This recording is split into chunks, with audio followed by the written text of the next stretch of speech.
देख रहे हैं एकदम टुडे न्यूज़ और मैं इस वक्त हूँ चंडीगढ़ 25 सेक्टर वार्ड नंबर 16 में। बीजेपी प्रत्याशी उषा जी को यहाँ से टिकट मिला है। सबसे पहले तो मैडम आपको बहुत बहुत शुभकामनाएं। ठीक है, और मैम किस तरीके से आप कार्य कर रही हैं? अभी आप कैंपेनिंग वगैरह हुई है आज आपकी? नहीं गए थे आप कैंपेनिंग के लिए? हाँ जी गए थे, जैसे ही हम अपने ग्रुपों में गए थे।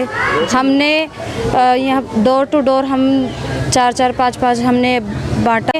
यहाँ डोर टू डोर हम 4-4, 5-5 हमने बांटा। अलग अलग जगह पे गए, लोगों में जा रहे हैं और हम सबको रिक्वेस्ट कर रहे हैं, मना रहे हैं वोटिंग के लिए। आने की पूरी कोशिश हो रही है। मैम ने बताया कि वो डोर टू डोर कैंपेनिंग कर रही हैं। सर आप बताइए कि किस तरीके से आप लोग वोटरों को रिझाने का काम किस तरीके से कर रहे हैं? वोटर तो मैडम एक अलग रुझान मिला हुआ है कि हम 4-5 साल से रेजिडेंट वेलफेयर एसोसिएशन के माध्यम से यहाँ पे मेहनत कर रहे हैं। लोगों में एक अलग रुझान है कि हमने ये कॉलोनी कांग्रेस मुक्त करनी है। पिछले 22-20 साल से कांग्रेस सरकार का राज है, यहाँ पे कोई डेवलपमेंट नहीं हुई है। एक ईंट कांग्रेस पार्टी ने यहाँ पे नहीं लगाई। जुमला पार्टी तो बीजेपी है वो, या देश के एक एक बच्चे को पता है, किसी को समझाने की जरूरत नहीं है। कांग्रेस ने जो 70 साल के अंदर बड़ी मेहनत से जो बनाया था वो आज बीजेपी ने सिर्फ और सिर्फ बेचने का काम किया है। ए से लेके जेड तक आप कोई भी चीज़ उठा लो वो सिर्फ बेचा गया है। ना ही कोई ग्रीन बेल्ट है यहाँ पे, ना कोई कमेटी सेंटर है। गंदा पानी हमारे यहाँ पे इतना आता है कि लोग हमारे बहुत परेशान हैं। सर आपने कहा कि आप कार्य कर भी रहे हैं और अभी कर रहे हैं, शुरू भी करेंगे अगर आप मैम जीत जाती हैं तो।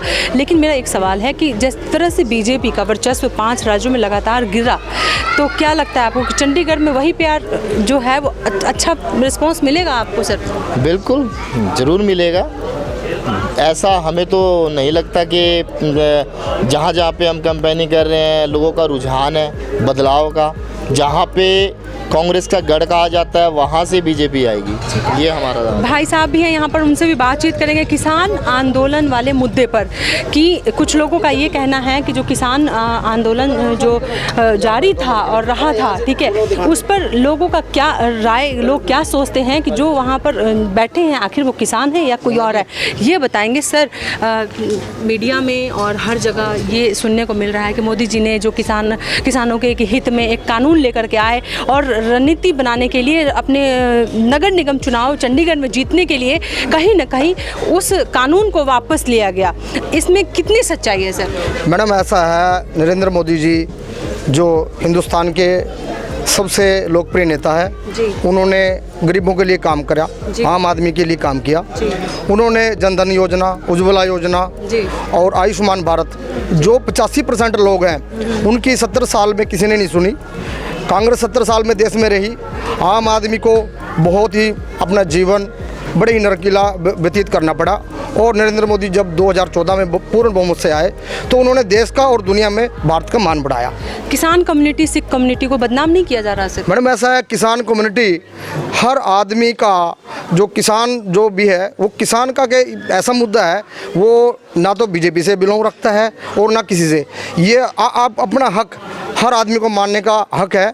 और नरेंद्र मोदी जी ने उनके भले के लिए काम किया था, जो MSP के जो ये कानून बनाया था। और उन्होंने जब ये कानून बनाया तो उनको बताने की बहुत कोशिश की आप लोगों के हित में हो रहा है, आम आदमी के हित में हो रहा है, मगर उन्होंने कहा जी हमें अपने हित में नहीं चाहिए, हमें कोई भी सुख सुविधा नहीं चाहिए। उन्होंने, नरेंद्र मोदी जी ने बड़ा दिल दिखाते हुए किसानों की जो बात, भाई जब देश का मैं प्रधानमंत्री हूँ, मेरी जनता ही, अगर मेरी जनता नहीं खुश होगी तो मैं कैसे खुश रहूँगा, उन्होंने बड़ा दिल दिखाते हुए। और ये सब इस पर जो नरेंद्र मोदी जी को और बीजेपी को जो बदनाम किया जा रहा है, 1 मिनट में, उनको बदनाम किया जा रहा है, वो सरासर गलत है। ग्राउंड पे आम आदमी बीजेपी के साथ है। और मैं बताना चाहता हूं, जैसे कि आपने प्रधान जी से प्रश्न किया, देश में 5 राज्यों में जो चुनाव हो रहे हैं और चंडीगढ़ में जो चुनाव नगर निगम का हो रहा है जो 24 तारीख को, वो पूरे पंजाब में इफेक्ट करेगा। पंजाब में भी और सरकारों की, यानी कि लोग जो है वो अनुमान यही लगा रहे हैं कि जो कृषि कानून को वापस लिया गया उसमें कहीं ना कहीं बीजेपी अपना फ़ायदा देख रही है चुनाव को लेकर के। तो यही मेरा सवाल है कि इसमें कितनी सच्चाई है? मैडम ये इसमें बिल्कुल सच्चाई नहीं है।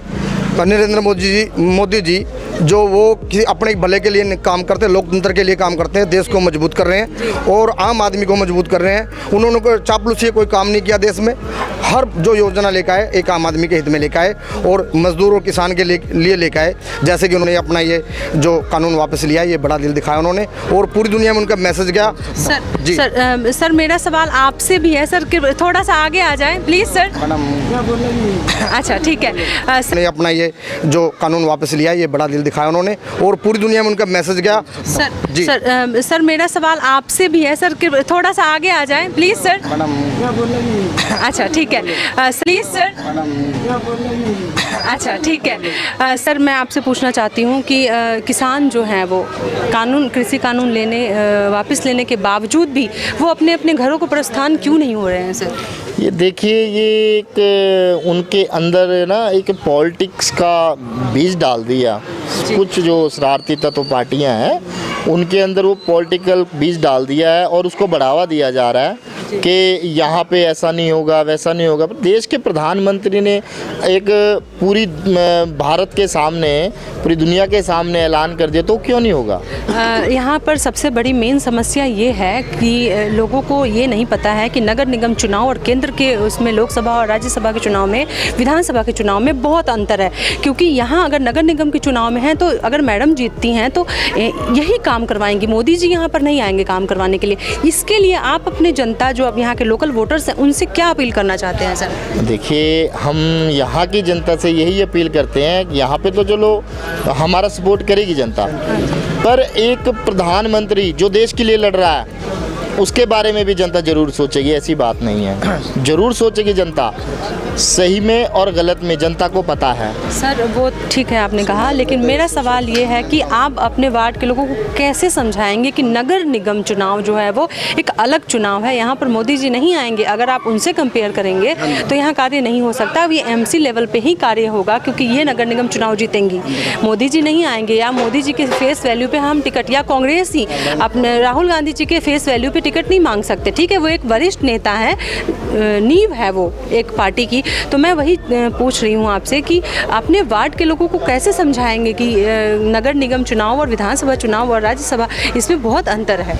मैडम, लोग जागरूक हैं जी, हम मैदान में आए हैं, लोगों को हम जागरूक कर रहे हैं, बिल्कुल जागरूक हैं लोग, कोई शक की गुंजाइश नहीं है। लोग भारतीय जनता पार्टी को ज़रूर जिताएंगे। ठीक है। और जो कांग्रेस सत्तर, मैडम जैसे कि बात कर रहे थे अभी आप, नरेंद्र मोदी जी और हमारी जो बीजेपी सरकार है, 70 साल कांग्रेस का राज रहा, 70 साल में कोई फाइटर जेट रोड पे नहीं। आज सुरक्षा के मुद्दे को अगर हम लगाए तो बीजेपी सबसे बढ़िया सुरक्षा के मुद्दे पे काम, देश की सुरक्षा के मुद्दे पे काम करी है। चाहे वो डिफेंस का मुद्दा हो, चाहे वो जनधन योजना हो, चाहे वो अपना उज्ज्वला योजना हो, आयुष्मान योजना हो, वो सब ठीक है, वो पूरे जनहित के लिए है सर, पूरे देश के लिए है ना। लेकिन हम एक वार्ड की बात कर रहे हैं, क्योंकि ये वार्ड का इलेक्शन है तो हम उसी मुद्दे पर बात करेंगे। वार्ड के लिए क्या कुछ मैनिफेस्टो है, ये पूछ। देखो मैडम, वार्ड के लिए जैसे कि हमारे प्रधान जी ने बताया अभी और हमारे आगू भाई जोरा जी ने बताया, वार्ड में मैडम देखे जैसे कि आप क्वेश्चन कर रहे थे, केंद्र में भाजपा सरकार है, जैसे कि यहाँ से काउंसलर जीत के जाता है तो मैडम जैसे कि जो लोगों के रुके हुए काम है वो बड़ी आसानी से हम करवा सकते हैं। क्योंकि जब रिलीमिनी सरकार होती है तो उसमें थोड़ा सा एक वो अपनी लड़ाइयों में ही फंसे रहते हैं और किसी काम को होने नहीं देते। तो मैं तो पब्लिक से यही अपील करूँगा आपके माध्यम से, भाई हमारी बहन उषा जी को, बीजेपी को यहाँ से जिताओ, ताकि जो हमारे यहाँ पे मुद्दे हैं कॉलोनी के, जैसे कि ये रोड इस पर हम खड़े हैं, लगभग ये 20 साल कांग्रेस यहाँ रही है और ये रोड आज तक कभी दोबारा बनाया ही नहीं, एक बार बना के दोबारा कभी बनाई नहीं। पब्लिक से आप पूछ सकते हो। तो मैं यही चाहूँगा कि ज़्यादा से ज़्यादा वोटों से चंडीगढ़ में बीजेपी आए, ताकि हम पूरे शहर को चमका सके, जो कि आज चंडीगढ़ हमारा 66वें नंबर पे पहुंच गया है कांग्रेस की वजह से, वरना हमारा कभी चंडीगढ़ खूबसूरत हुआ करता था। धन्यवाद।